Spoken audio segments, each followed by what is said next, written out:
Okay, we should be ready to go. Thank you. Okay, great. I'm going to call this meeting then of the Joint Urban Renewal Agency, Salem Housing Authority, and City Council Board and Commission Appointments Committee meeting. And present are Bennett, Boy, Nordike. and Gonzalez. Excellent. Okay, and staff be identified. We'll move forward then. Gretchen, can we start out with you on the DEI and explain what DEI is? Yes, of course, absolutely. Your committee had been interested in a look at the diversity, equity, and inclusion, the representation or the makeup of our boards and commissions as one part of that work in understanding who's involved and are the participants currently on our boards and commissions reflective of all of the different communities and people in Salem. So we were grateful to be able to work with student Leanne Chu at Willamette University and her professor, Marianne Bradshaw, who provided us with a survey instrument and conducted a survey. That survey was distributed to all seated members of all of the city's boards and commissions.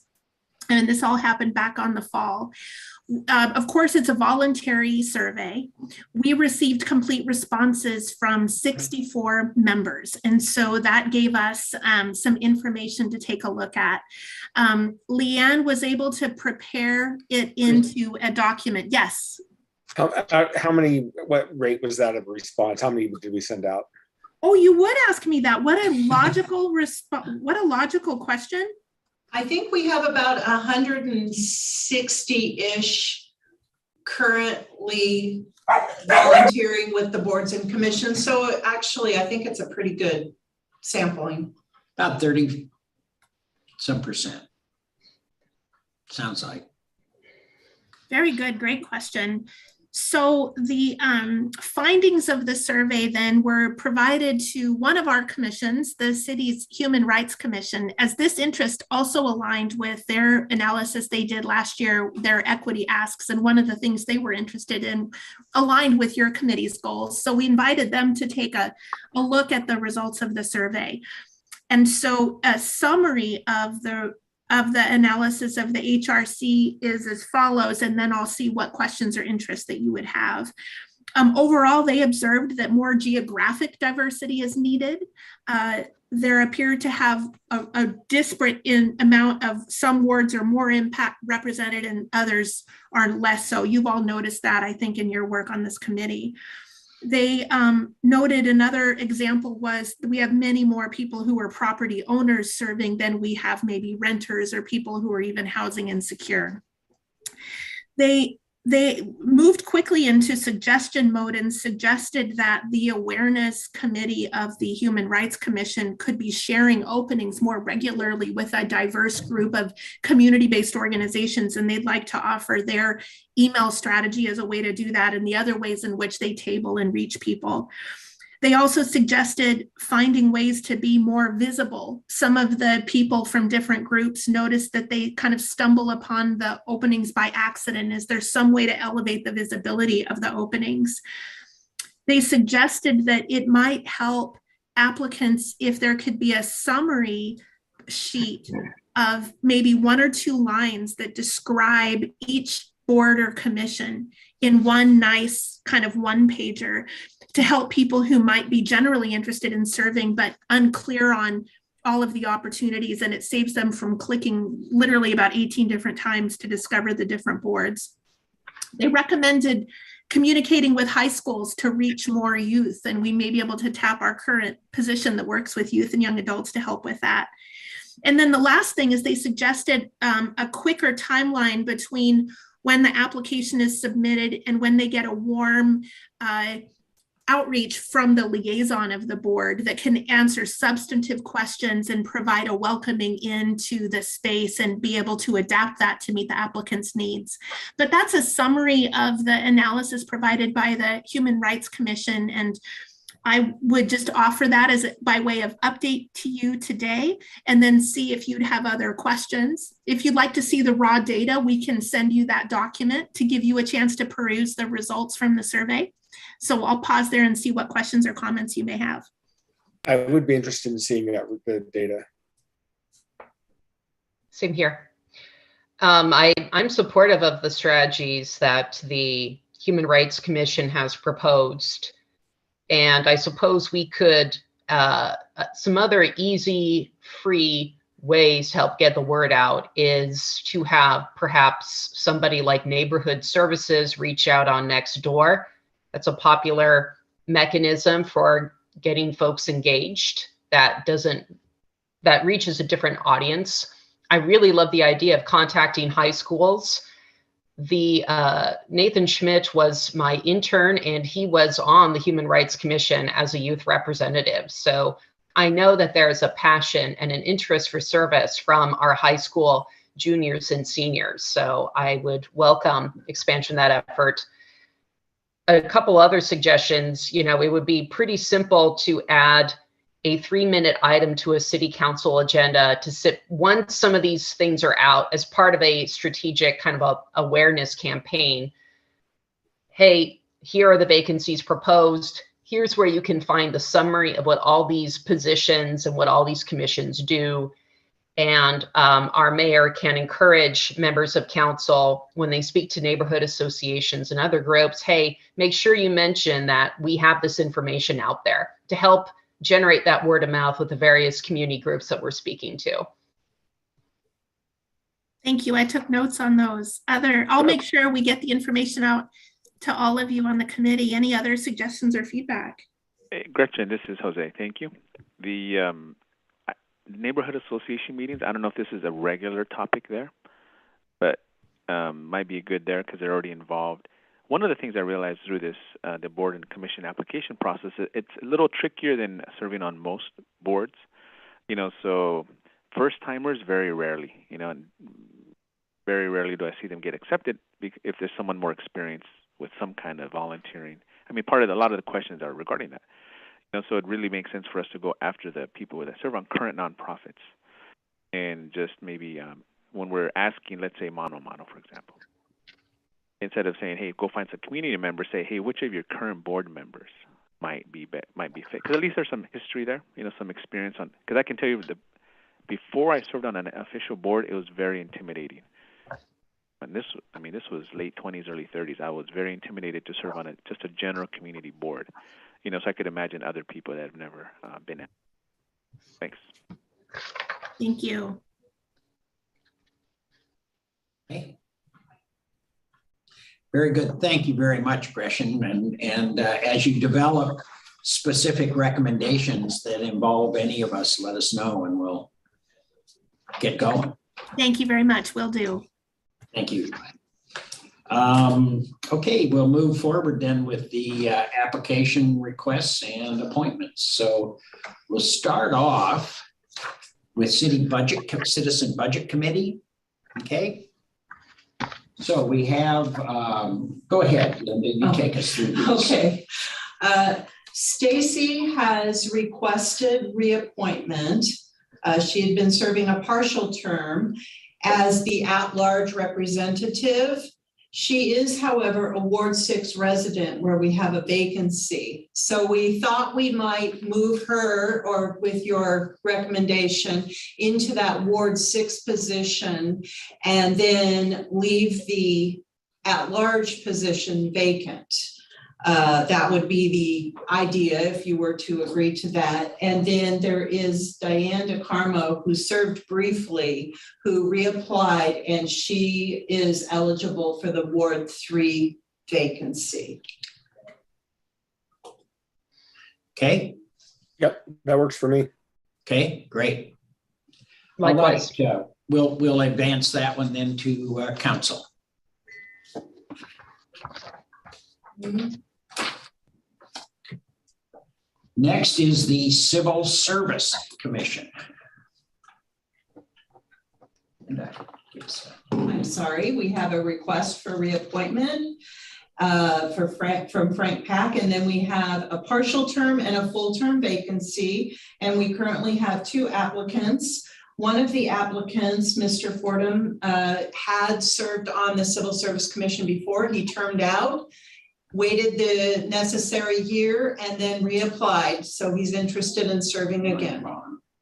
That would be Brian, Ryan is a fairly new applicant. Okay. But he came highly recommended.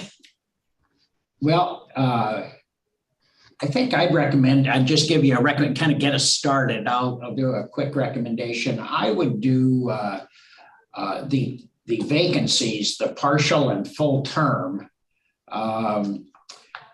Brian Fordham for the full term and Ryan Bond for the partial. I'd like to kind of hold off on the other one just to kind of get a better sense of kind of what's going on out there.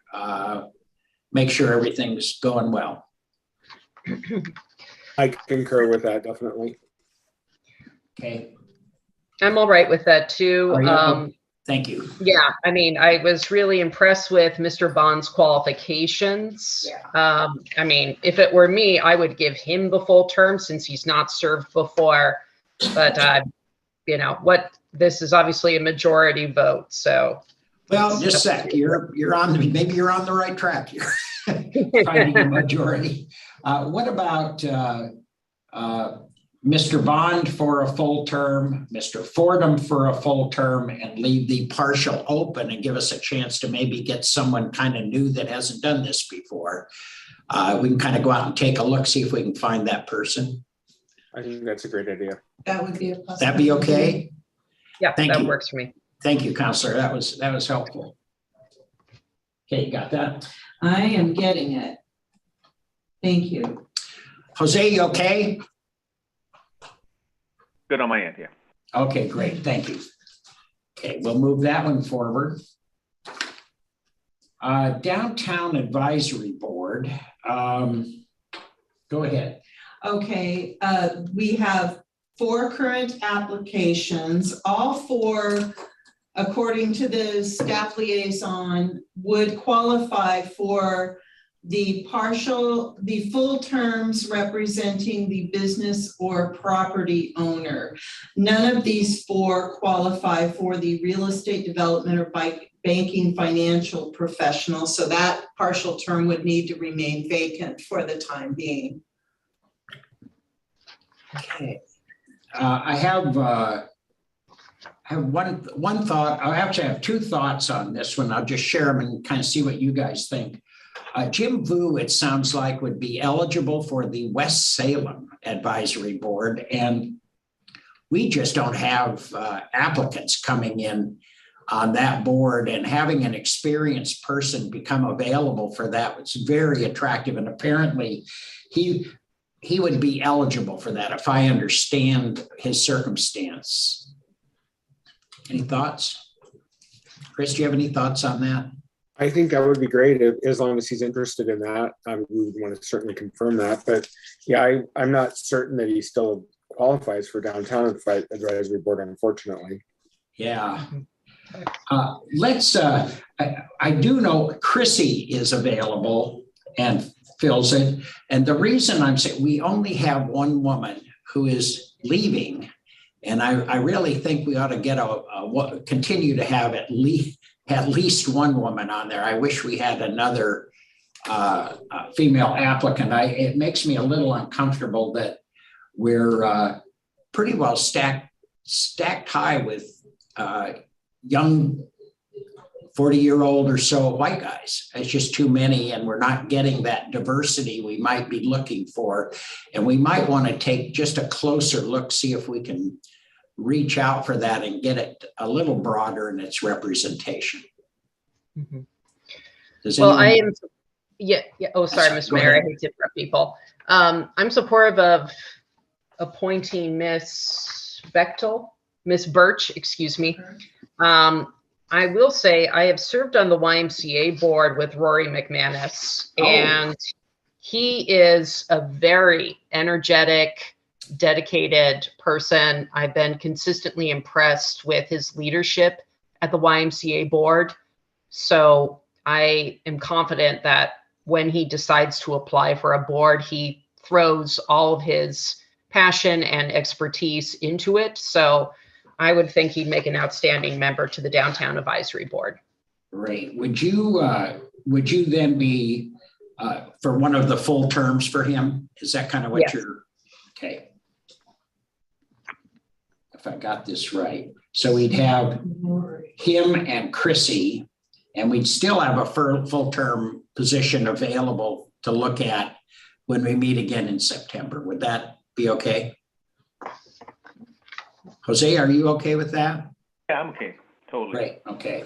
Mayor, quick point of clarification. If you're filling Rory and Chrissy or Ms. McManus and Birch into the 2 full-term vacancies and no one qualifies for the partial term, wouldn't that complete the full-term openings? Yes, Yeah. there would just be a partial term left for that banking professional. And I know that the staff liaison is going to be actively seeking some qualified folks to apply for that in the next few months. So when your committee next convenes, there will hopefully be some more applications to review. Okay. Parks and Rec.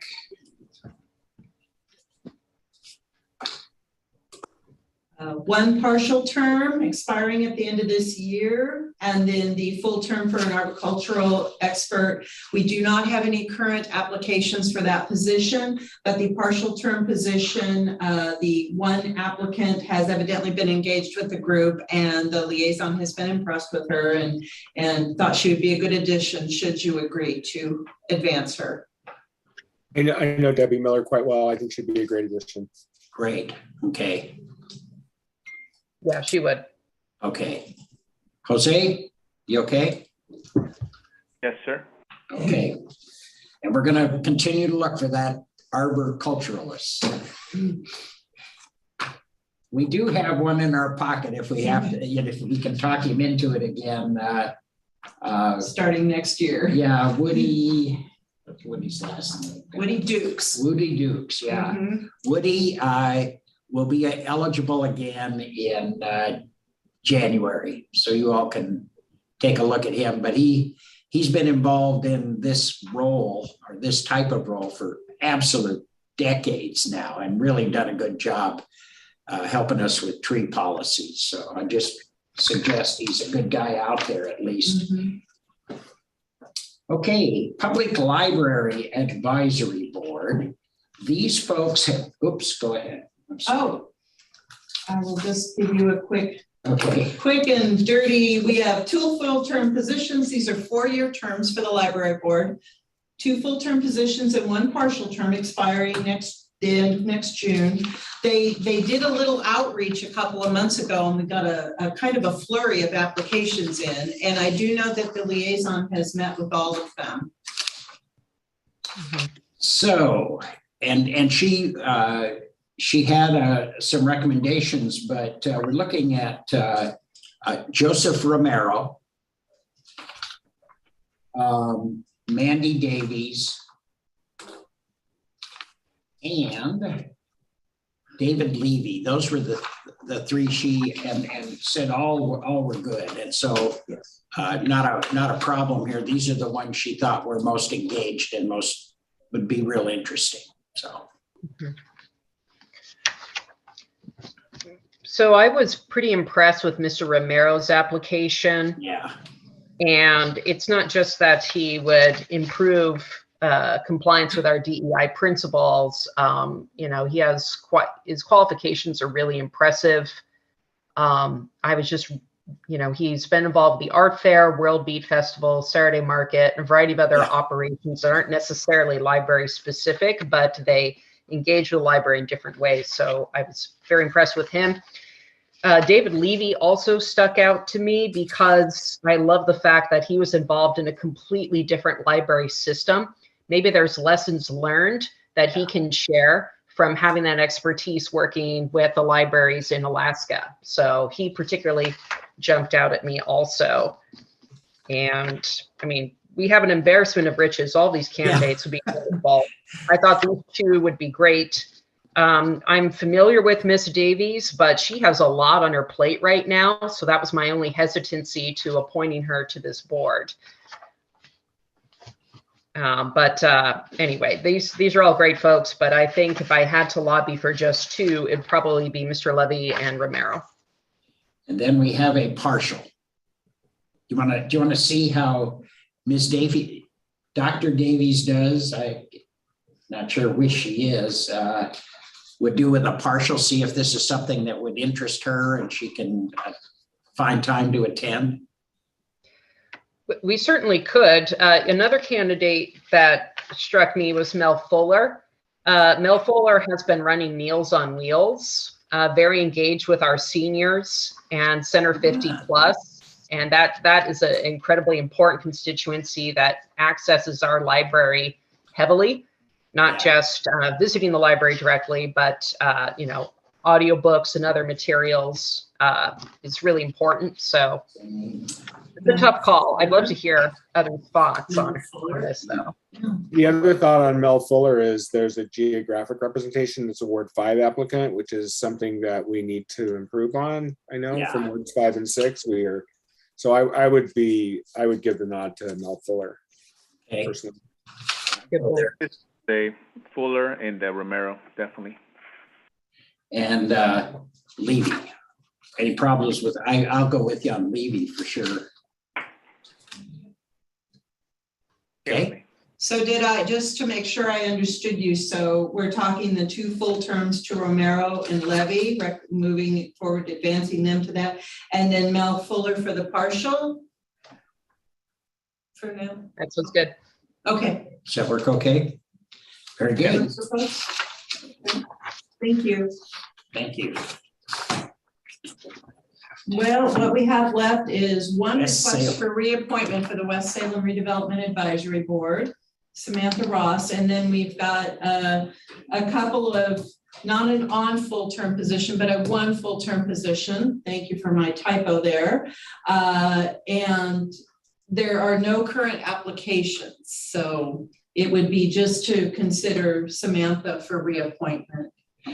What does 1 full-term position for a person with riverfront downtown URA interest mean? Do we know? I wish I had Cherie here to tell you exactly.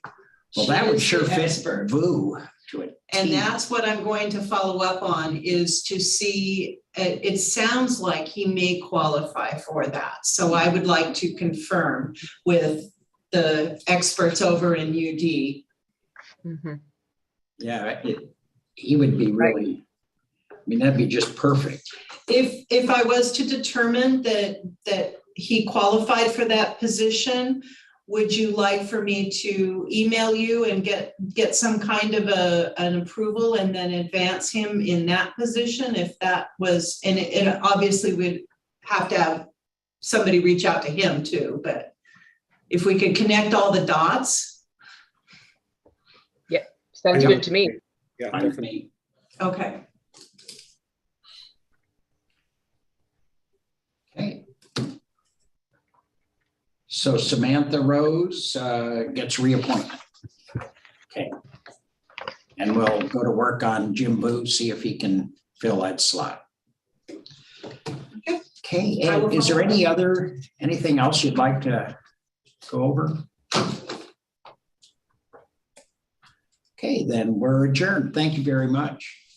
Thank you all. Thank you.